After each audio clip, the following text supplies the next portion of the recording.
Utamaduni ni asili ya Mtanzania, lakini wengi wakisikia utamaduni kwa haraka picha inayowajia ni Wamasai, lakini sivyo. Kila kabila hapa nchini Tanzania lina utamaduni wake. Kwa hapa mkoani Kigoma zipo utamaduni mbalimbali na vikundi vingi vinadumisha utamaduni huu.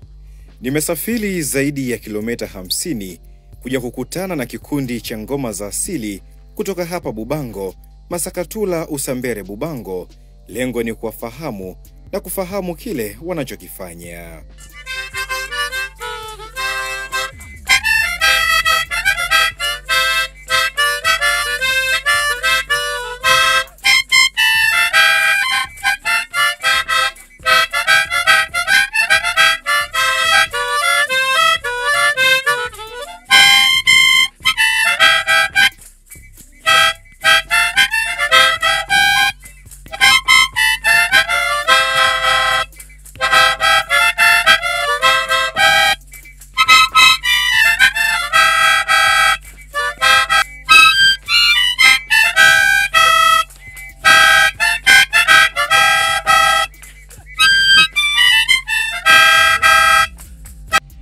Na mtazamaji, burudani imekuwa ni tamu kweli kweli. Hivi hii ni nyimbo kwa lugha gani hii? Nyimbo ya kwanza tumeiimba kwa ukaribisho wenu, na nyimbo ya pili tumeiimba kwa lugha ya Kiha.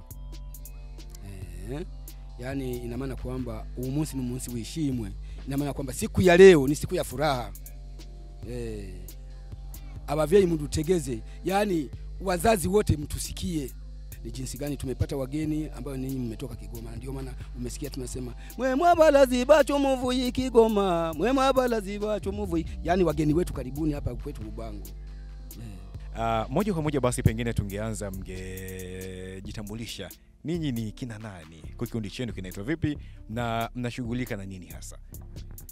Ndio ndugu mtangazaji, kikundi hiki kinaitwa Masakatula Usambere Bubango.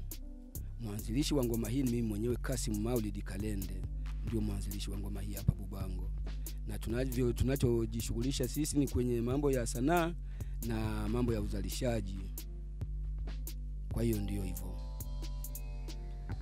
Jina hilo la kikundi lina maana gani? Jina hilo la kikundi lina maana kwamba Masakatula ina maana kwamba sisi tunasakata kitu kile kilichopotea, ndio tunakisakata alafu tunakirudisha. Ndio Masakatula. Idadi ya wanakikundi mpo ngapi? Idadi ya wanakikundi tuko watu 12. Sawa sawa. Mlikutana vipi sasa au 12 wote paka kuwa na lugha moja ya kuelewana? Kwa sababu umesema wewe ndio mwanzilishi, pengine mlikutana vipi paka mkatengeneza kikundi hiki cha watu 12? Hiki kikundi kwa kweli kilikuwa ni kikubwa sana mwanzoni nilipokianzisha. Kilikuwa na watu 66. Lakini baada ya hapo katika kuhamahama watu wamehama wengi sana, tukabakia watu 12. Nikabakia sasa ndio na wajenga hawa watu 12 na ndio niko nao. Kwa hiyo hawa watu 12 kila sehemu ambako nimearifiwa ndio tunaenda kwenye sherehe za harusi, vyama, serikali, tunaenda sisi. Kwa hiyo sisi ni Masakatula Usambere Bubango, na mimi ndio mwanzilishi wa ngoma hii hapa Bubango. Lengo la kuanzishwa kwa kikundi hiki ni lipi hasa? Lengo la kuanzisha kikundi hiki yani ni kudumisha utamaduni usife, utamaduni wa Mtanzania, kwa sababu sisi ni Waha ambao hii ngoma kwa kweli imetia fora sana. Kuanzia Waha wanaanza michezo yao, hii ngoma imetia fora sana. Na ndio maana muha kwa Usambere ndio hatari. Ndio maana tukaianzisha, tukaona kwamba tuiendeleze. Upi ni umuhimu wa hiki mnachokifanya katika jamii? Umuhimu wa hiki kitu tunachokifanya, kwanza tunawapa elimu watu. Nyimbo tukiimba, kuna nyimbo ambayo unaweza kaimba ikawa na mambo mazuri ya kuweza kumrudisha mtu ambaye anaenda ovyo ovyo. Kwa hiyo kwa kweli wanaweza wakaielewa. Unaweza kaimba nyimbo nzuri ambayo ni ya kufundisha jamii, basi jamii wakakuelewa kwamba huyu mtu anafanya kazi. Ni watu gani ambao wanafuatilia sana nyimbo hizi za kwenu? Hizi nyimbo zetu wengi wanazifuatilia, wakizisikia kwa kweli wanafurahia. Yaani tuseme kwamba ni kama Kigoma nzima wanazipenda nyimbo zetu. mpaka wengine huwa wanatuulizaga mbona watu wasipati kwenye rekodi zenu. Kwa kweli tunasema sisi hatujajipanga kuweka kwenye rekodi, lakini kwa kuwa sasa wewe mtangazaji umekuja hapa, nafikiri kwamba watazielewa vizuri sana wakizisikia. Mkiwa mnazipiga basi watu watazijua vizuri sana na watazipenda. Katika kikundi hiki nimeona wapo vijana lakini pia wapo na wazee. Mliweza vipi kwa shawishi vijana waweze kufanya mambo haya utamaduni? Ukweli ndugu mtangazaji, vijana wao wenyewe walivyokuwa wakiangalia jinsi tunavyocheza, walikuwa wanapenda sana. Wakasema kwamba sasa na sisi tunajiunga. Tukasema karibuni. Wakaja wakajiunga, na ndio maana unawaona hawa vijana tuko nao, haina shida. Ni changamoto zipi ambazo unakutana nazo hasa katika kuendesha kundi hili? Tamani nisikie mengi kutoka kwako hasa katika swala la changamoto. Kwa kweli changamoto ni kubwa sana nilizozipitia. Nafikiri kwamba kama alivyozungumza kwamba kulikuwa na vikundi, kwanza kilikuwa ni kikundi kimoja. Lakini ilivyotokea akaonekana mtu mmoja akajiengua kusema kwamba na yeye anataka anzishe kikundi. Kweli nimepitia mambo mengi sana juu ya kujiengua kwake. Yaani mpaka tulifika mahala tukaimbiana nyimbo ambazo kwa kweli hazifanani. Yaani hata huyo alikuwa ni mdogo wangu mimi wa kuzaliwa naye. Mdogo wangu kabisa. Mimi ni wa pili katika tumbo la mama yangu na baba yangu.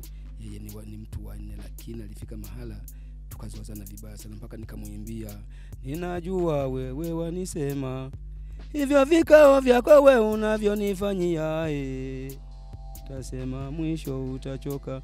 Ndugu yangu mimi ninasikitika, hizo fitina zako unazonifanyia wewe, ninasema Mungu atalipa. Ngoma yangu hii maubukie, nitaiendeleza hadi mwisho wake wewe, wivu wako sasa ujinyonge. Kwa kweli nilifika mbali sana mpaka naimba huo wimbo. Vipi, alikujibu na yeye kwa wimbo? Hakujibu. Alikuwa hana uwezo wa kujibu mimi. Vipi angejibu? Hamna uwezo, alikuwa hana. Alikuwa hana uwezo. Alikuwa hana uwezo, ila isipokuwa tu watu walikuwa, bwana wewe unacheza kumshinda ndugu yako, na akaona kwamba hapa sasa na ana uwezo, lakini kwa kweli alienda mpaka leo sasa hana lolote lile sasa. Sawa, mnahifadhi vipi huu utamaduni wa nyimbo? Nyimbo yani ni kipaji cha mtu.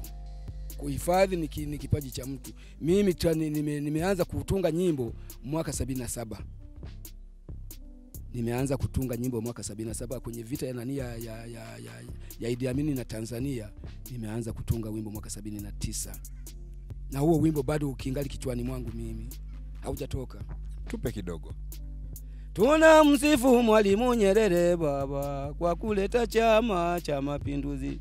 Chama cha Mapinduzi Tanzania, twafurahia wa Tanzania. Mwalimu Nyerere ndiye kaleta Chama cha Mapinduzi Tanzania. Kwenda mwisho. Azimio hilo, azimio hilo, azimio hilo. Baba Nyerere wetu Nyerere. Baba Nyerere kiongozi wa Tanzania. Yeye alileta ujamaa tuishi pamoja, huduma tupate wote sawa sawa. Jamani maji ya mabomba sawa sawa, huduma tupate wote sawa sawa. Jama taa za umeme sawa sawa, huduma tupate wote sawa sawa. Wa wimbo bado ninao kwa kweli. Pengine ni kipi ambacho kilikuvutia sana kujiunga na kikundi hiki, kwa sababu ni vijana wachache sana wanaojihusisha na masuala haya ya utamaduni? Cha kwanza, mimi ni kijana ambaye nilikuwa nikitoka nyumbani na wakuta wazee pale wamekusanyika wakiwa wanacheza ngoma za kiasili. Halafu wakiwa wanadumisha mila na tamaduni ya lugha yetu. Maana hapa Tanzania tuna lugha nyingi sana, hususan makabila. Sasa wazee walivyobuni kwamba kabila yetu haitakiwi ipotee, ili waiendeleze kwa kuitangaza kwa sanaa kama Wasukuma wenzetu wanaendelea, na ndio maana hapa wazee wakaamua kutengeneza kitu kama sanaa, usambele, ubango na sakatura. Mimi nilikuwa nikitoka nyumbani na wakuta wazee kweli kulikuwa hamna hata vijana. Wa kwanza nilikuwa ni mimi nikiwa nawaona wazee wanaruka, afu naona wale wazee bado wana umri mkubwa, mimi nina umri mdogo, nitashindwaje? Siku moja nikaenda nikamkuta mzee huyu hapa. Nikajikuta niko nyuma yao wakiwa wanacheza, akaniambia, "Wewe kijana sogea usije ukaniletea balaa kwa wazazi wako. Maana umri wako huu mambo nayo kuja kujishirikisha ni vitu ambavyo kuna wazee wengine huwa wanapinga kwa niaba ya dini. Sawa? Kwa ajili wanajikita kwa dini kwamba hii michezo mnakanyaga ardhi, mnaumiza ardhi ya Mwenyezi Mungu mwingi wa rehema. Kwa huyu mzee akawa ameniambia hivyo, lakini sikuchoka mimi kwenda. Nilikuwa nimeshavutiwa sana. Sawa? Nikajikuta naingia katika kile kikundi na wengineo wakaja. Nikaonekana kama vile na perform vizuri. Hapo mzee akanikubali, tukawa tunashirikiana kwa pamoja. Ndio maana vijana wengi waliingia kwa ushawishi wangu mimi, kwa kuniona nacheza vile. Wananiuliza, wewe uone aibu mbele za watu? Nikamwambia mimi siwezi kuona aibu, bado mimi mdogo, nitaona aibu nini? Mimi napiga ngoma na wazee, maisha yanaenda. Sema tu kitu kimoja, yani watu walioko mbele huwa hawafuatilii ngoma za kitamaduni. Sana wanayesonga mbele ngoma za kitamaduni ni kama Wasukuma. Of course wao wanasonga mbele, wao wanabebana. Yani unaweza kumuona mtu anacheza ngoma, mtu unaanza kuzungumza, huyu kakosa kazi huyu. Kaanza kucheza mbele ya watu, anakata viuno. Kumbe ni sanaa. Wazee enzi walianza ngoma ile ya kupiga, wanakata. Enzi hizo mimi nasimliwa, mimi sijazaliwa na sina ratiba ya kuzaliwa. Wakatoka hapo ndo wakaanza kutengeneza vinyangara hivi. Ndo wakaanza sasa tena kuleta mchezo mpya. Yani michezo inakuwa inabadilika, na ndo maana na mitindo inakuwepo, na ndo maana Wasukuma na michezo yao na sarakasi umomo wanaweka kwa ajili ya vidokezo. Yani ili ngoma inoge. Kwa mimi nishaushika sana, ila tu mimi ni waombe wa Tanzania wote, afu hususa wa Tanzania wa Kigoma walioko huko mbele wanayeniangalia na kutufuatilia mchezo wetu, tunaomba watu support sana kwa hili swala, maana tumecheza sana kwa muda mrefu. Nimeanza kingali nina miaka 11 hadi saizi nina miaka 26. Tunafika hadi Dar es Salaam, ngoma zinaona, watu wanaziona, wanapenda kweli vizuri. Lakini namna mtu akutuchukua, anaangalia usafiri ni mrefu sana, kikundi ni kikubwa. Na ukiangalia lazima kikundi kiwe na mfuko, lakini hata kikundi chetu hakina mfuko wote ule. Tunashindwa hata kwenda sehemu za mbali kwa sababu kikundi hakina mfuko, hamna mfadhili. Tukipata mfadhili, tukianza kuwekeza vipesa kidogo, tunaowateua kama wenyekiti nini wanaanza kuzunguka, wanakuwa wananyofua. Kwa hiyo vijana tunanyongonyeka, na ndio maana vijana tunataka tuiendeleze ngoma, maana wazee wa muda wote ule si waombei, inaweza nikatangulia mimi au wao. Mimi niko nyuma yao. Ni kwa kipindi gani sasa uliweza kuzifahamu nyimbo na kujua staili zote za kucheza katika nyimbo hizo ulizozikuta kipindi hicho? Hizo nyimbo, cha kwanza nilikuwa ninaenda naangalia sehemu alipokuwa anachezea, ilikuwa ni sokoni hapo chini pale ofisi ya kijiji cha Bubango. Unakuta wanacheza na sisi tunakaa pale, watu tunaangalia, tunakuwa tunakariri, wanacheza hivi mara wanaruka. Kwa of course nilipoingia mimi nilikuwa nawekwa nyuma. Sawa? Kwa ajili niwafate miguu namna wanavyoenda. Nikaanza kwenda taratibu hadi miguu ikaanza kuzoea. Mwisho wa siku nikaanza kuonyeshwa staili zingine ambazo wao walikuwa bado hawajanionyesha. Kwa sababu mimi nilikuwa bado ni kijana ambao mwenye viungo vilaini. Nikaa najikuta nikiwa nacheza, yani kuna kitu naweza nikakifanya kiungo changu sikilaini, wazee wanapenda, wakasema bwana, tunaweza tukapata vijana wengine. Nikasema vijana wengine wanaweza kupatikana, lakini paka au kwanza na future na kitu kinachofanyika. Kwa of course watu wakifikiria hivyo, lakini hatukukata tamaa, tuliendelea. Wazee tukapambana, na mama yangu alipiga kelele. Mwisho wa siku akakaa kimya, akasema bwana, kila mtu ana maisha yake. Tumeshaeneza miaka 18, kila mtu atabeba dhambi zake siku ya mwisho. Sawa, nilishawishika hivyo paka kuingia kwenye kikundi, na vijana wakaona mbona kuna kijana mwingine kama sisi. Kanasema vipi baada mnaendaje? Na waonyesha mtaani. Sasa hapa wazee wapo. Wazee wananiambia bwana, sio fani kila mtu naenda unamuonyesha, maana ilijikuta yani kulikuwepo kuna vikundi hivi viwili vilijigawa kwa niaba ya mzozano kwamba inaonekana tujigawe tuwe vikundi viwili, yani ikawa kama vile mashindano. Kwa hiyo unakuta kikundi hiki kinakuhitaji wewe unayepiga kule, na kikundi hiki kinakuhitaji wewe unayepiga kule. Lakini nilichomuelewa huyu mzee aliniambiaje, watakaye nifuata watanifuata, watakaye acha kunifuata wasinifate mimi. Ngoma mimi ndo nimeianzisha. Mzee Kasim huyo. Mzee Kasim Mara Maulid. Mtazamaji wa Kikora Media, ni mahojiano maalum na kikundi hiki cha utamaduni kinachofahamika kwa jina la Masakatula kutoka hapa Bubango, na tunajadili mambo mbalimbali, na nimeshazungumza na wanakikundi wengine, lakini pia kuna mwanakikundi mwingine hapa naye nizungumze naye. Kwanza atatuambia majina yake, lakini pia atatuambia sasa kuna kakifaka mmoja alikuwa nakapiga hapa. Atatuambia kanaitwaje kale. Kwa kweli mimi naitwa Musa Rashidi Bubango. Haka kifaa kanaitwa kinanda, kwa jina lingine kanaitwa keyboard. Ndio kanachemsha sasa vijana, maana mimi ni mzee. Uzee wangu niliuona sasa, kwa kweli nikikaa na uzee hivi sina mchezo wowote, naweza nikaugua misuli, kiuno, kichwa, homa. Ndio nikaona ngoja mfuate Kasimu, huyo mwalimu akanifundisha, ndio akanileta hapo kwenye kikundi chake, nikawa ninapiga kinanda. Maana nikipiga hiki kinanda, wao hata vijana wanakuwa kama wehu, maana ni sawa sawa na kitunguu. Maana ukipiga watu wanakuwa wehu. Ni sawa na mtu akipika mboga bila kuweka vitunguu, ni sawa sawa na hamna. Ndio maana nawekaga haka kinanda haka. Sawa, kuna ala nyingine ya muziki ambao unapiga zaidi ya hiki kinanda? Hapana. Hii ngoma yetu hii. Hata nikijifundisha ala naweza nikapiga tu. Lakini kinanda kinyewe ni kadogo. Na yetu kuko nako kingine kakubwa. Kalikuwa na besi yake. Lakini haka hakatupi muhula mkubwa sana wa kusema ngoja tu chemke sawa sawa. Ni kwa kuwa wameshazoea tu. Mzee Musa, ni lini ulijiunga na kikundi hiki? Hapa nilipojiunga ni sawa na Kasimu alivyojiunga. Maana Kasimu alipoanza kikundi chake na mimi ndivyo nilivyojiunga. Ndio maana naona nimeshakuwa mzee hivi, lakini niliona kuacha naweza nikaugua mahoma nini, nikawa nimefuatilia sana tu. Wapo ambao wanaona kama kufanya mambo hayo utamaduni ni mambo yaliyopitwa na wakati. Una kipi cha kuambia? Watu wengi sana huwa tunawaambia jamani, njooni mjiunge, maana yani kama mazoezi mnaweza mkaugua.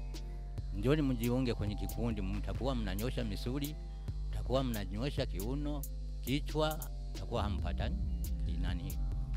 Yaani magonjwa haina mbalimbali, lazima yatatoka.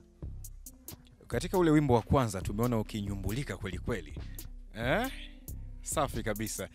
Vipi ukitoka hapo? Mwili unakuwa vipi? Yaani mwili unachemka sana, nasikia kwa kweli hata uzee umeisha. Alafu sisi sasa serikali ndio haitujali sana. Hamna hata nani hii michezo ya kusema jamani tuweke kaligi tutafutane hawa waha jamani tuwatafute, hakuna. Wanatuangalia kama watu wote. Mwenge ukifika ukija lazima hii nani ngoma ya Masakatula sisi ndio tunakuwa mbele. Lakini katika shughuli mbalimbali hawakumbuki tunachokifanya wala nini, hamna. Ndio maana unaona hii ngoma yetu inaenda kufa kwa kuwa serikali haiweki yale mashindano nini na nini. Katika mialiko hiyo au hizo shughuli mnazokuwa mnaitwa kushiriki, kuna malipo yoyote? Malipo wanatupa kidogo kidogo ya sabuni. Naam. Sasa pengine upi ni wito wako kwa serikali? Yaani wito kwa serikali watu angalie, hata viongozi kama wanakuja kuna nini kuomba ridhaa ya kuongoza, huwa wanatuita. Kwa nini wanatudharau? Watuite, lakini wao wanatujali sana. Na mabunge nini na nini wanatujua. Tumegusa upande wa serikali. Vipi kwa jamii hii inayotuzunguka hapa, jamii ya Waha? Kwa sababu nyimbo hii ni ya kwao. Tena sana hao wazee ambao wapo kwa kweli huwa wanatuhimiza sana. Tuendeleze hii ngoma isipotee, hata watoto wanayezalika waikute. Waha kwa kweli wazee wa hapa Waha kwa kweli bado wanahimiza sana. Pia hapa ni mwana kikundi mwingine. Kipindi mnacheza tulikuwa tunasikia ka muziki fulani hivi kwa chini ambao mlikuwa mnapiga miguu. Pengine sijui nituite tudude au nituite vipi? Asante sana ndugu mtangazaji. Kwanza kwa jina naitwa Ayubu Yusufu Sekela. Ni mwana kikundi kutokea kwenye kikundi cha Masakatula Usambele Bubango. Tudude bwana tunaitwa kwa Kiha tunaitwa Miebe. ni miebe, ndio tudude tu. Kwa hivyo na ufundi wa kuvitumia hivi, maana mimi nimevivaa hapa. Ni kweli, unajua hivi vidude mtu anaweza kavaa, lakini kuvitumia sio kwamba mtu anaweza kutumia. Kwa hiyo anavaa mtu ambaye anaweza kuvitumia.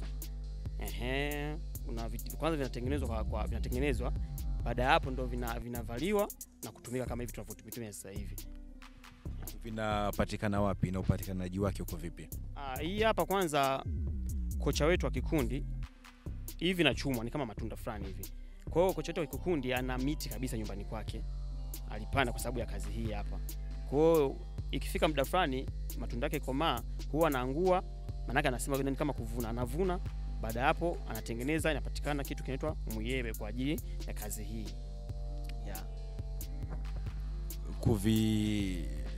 Kuvitumia ama kucheza kwa kuendana mapigo kwa kutumia hivi vitu, naweza kunitumia mimi muda gani kujifunza na kuelewa? Kujifunza inatokana na uelewa wako mwenyewe. Ukiwa ni muelewa wa faster, yani kama upo haraka sana kunakili, hata wiki moja tu unakuwa umeshakuwa vizuri. Ila kama ni kichwa chako kinakuwa ni kigumu kidogo, inaweza kupeleka hata mwezi au zaidi ya mwezi. Lakini kwa mimi, kwa sababu mimi bwana sikuchukua muda mrefu, kwa sababu hii ngoma nilikuwa naipenda toka bado nipo primary. Nilikuwa naipenda, lakini baada kwa bado nipo shuleni nishindwa kuja kujifunza. Nikatulia, nikasoma, nikamaliza. Nilipomaliza form 4 ndo nikaja kujifunza hii ngoma, na sikuchukua muda mrefu kwa sababu wazee walikuwa wakicheza, mimi nakuja kutazama. Kwa hiyo ile kutazama tu mimi nilikuwa na nakili. Kwa hiyo nimekuja kuja kucheza moja kwa moja, nikawa najua kabisa jinsi ya kucheza. Kwa hiyo ikawa iko hivyo. Sawa. Kuna kipaji kingine tofauti na hiki cha kucheza ngoma? Kwa sababu kikundi pasi na shaka kuna vipaji vingi huko. Kwa mimi binafsi nina kipaji kingine. Kwanza mimi nina kipaji cha kuigiza. Mimi hapa nina uwezo wa kuigiza. Kwa hiyo hicho kipaji ninacho. Kwa hiyo ni tofauti na kipaji cha kucheza husa mbele. Sawa. Sasa hizi njuga umesema kocha wenu yeye ana miti pale nyumbani kwake na ndio huwa anaziandaa. Vipi wewe na wana kikundi wengine mnaweza kuzitengeneza hizi njuga? Ni kweli. Kwa mfano nimejisemea mimi mwenyewe binafsi, kwa sababu mimi ngoma naipenda. Kwa hiyo nilifuatilia kocha anavyotengeneza hizi njuga.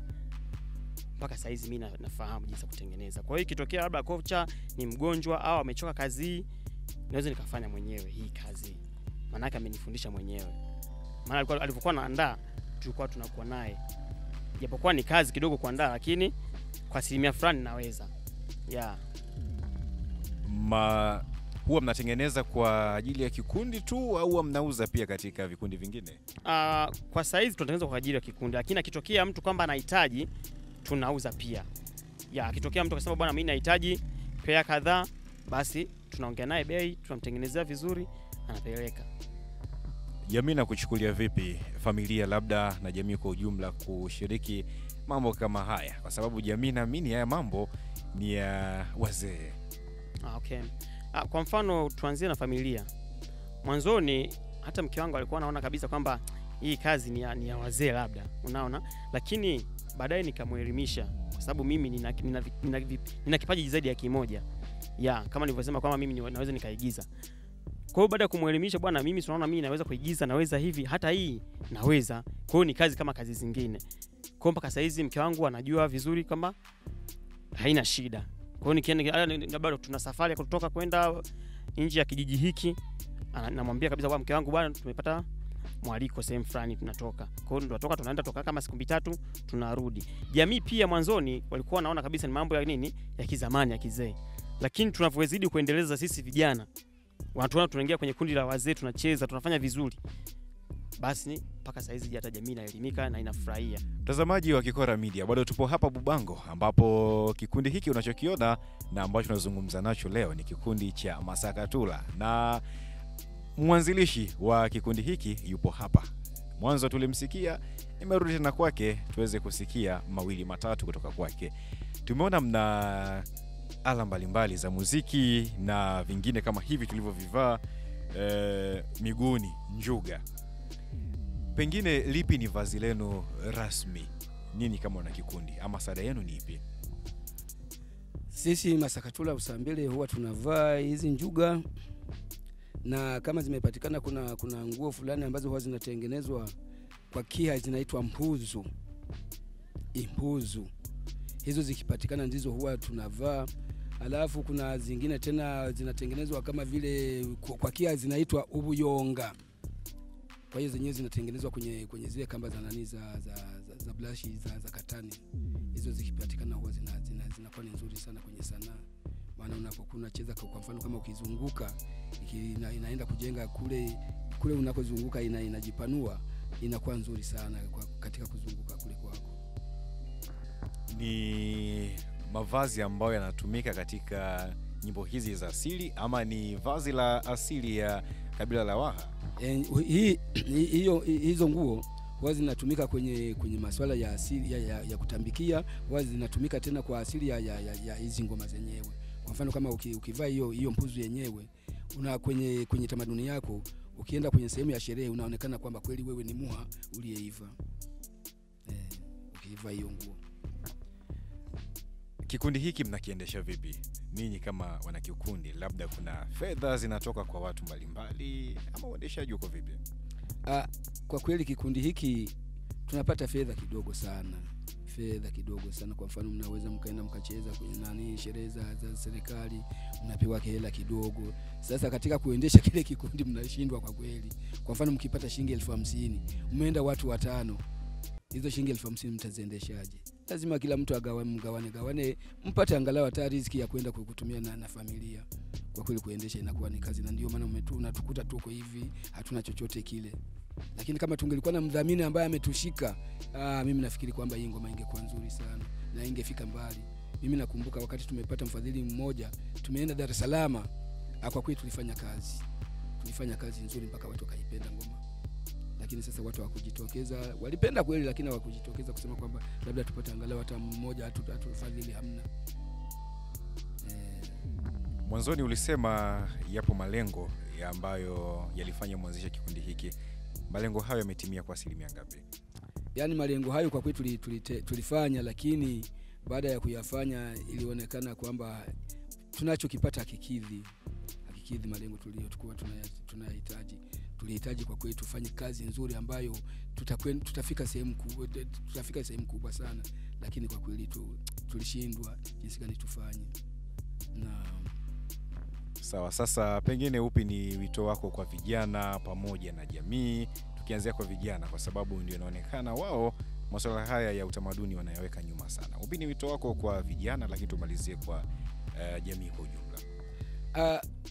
Jamii kwa kweli wengi wana support, wengi hawasupport. Na ndio maana unaona masuala ya sanaa yanakuwa hafifu sana. Sanaa wanaikejeli sana, wanaibeza, wanasema kwamba hii sanaa sijui namna gani. Lakini vijana, mimi nasema kwamba vijana wajitokeze. Wakiacha kudumisha asili yao, ina maana kwamba mkataa kwao huyo ni mtumwa. Sasa kama watakataa kuendelesha utamaduni wao, watakuwa ni watumwa wa kabila zingine. Kwa mfano mimi hapa ukiangalia makamo yangu nilionayo, nimefika mwisho sasa, ninaisha. Sasa kama nikitoka duniani nata atapakia anaendesha. Wafanye nini? Wafanye umuhimu ili wajifunze kuimba, kucheza, wavute wengine waje washughulikie. Kwa hiyo mimi naona kwamba wafanye hivyo hao vijana. Mtu akiwahitaji labda kutoa mwaliko katika shughuli mbalimbali, anaweza kuwapata vipi? Kwa kweli mtu akituhitaji kutupata kwenye shughuli yoyote ile, iwe ya kiserikali, iwe ya chama, iwe ya harusi, iwe ya sherehe yoyote ile, kwa namba ni 0622939245. Utatupata bila wasiwasi. Hata kama ukiandika barua kwamba Masakatula Usambele Bubango Kigoma, utatupata. Haina shida. Mtazamaji wa Kikora Media, Tanzania na makabila zaidi ya 120 na kila kabila lina utamaduni wake. Hapa siku hii ya leo tumezungumza na kikundi cha Masakatura kutoka katika kabila la Waha. Wao wanapatikana hapa Bubango na wameeleza vizuri kabisa na mawasiliano yao wametoa. Mwenyekiti wa kikundi hiki amehimiza vijana kudumisha utamaduni, kwa sababu wao ndio hivyo, nasema umri wao umekwenda. Kwa hiyo hakuna mwingine wa kuendeleza kama vijana hawataingilia kati masuala haya. Lakini pia tumehimizwa tuweze kudumisha utamaduni wetu na mambo yetu ya asili. Hadi wakati mwingine, mimi ni William Kasanga na hii ni Kikora Media.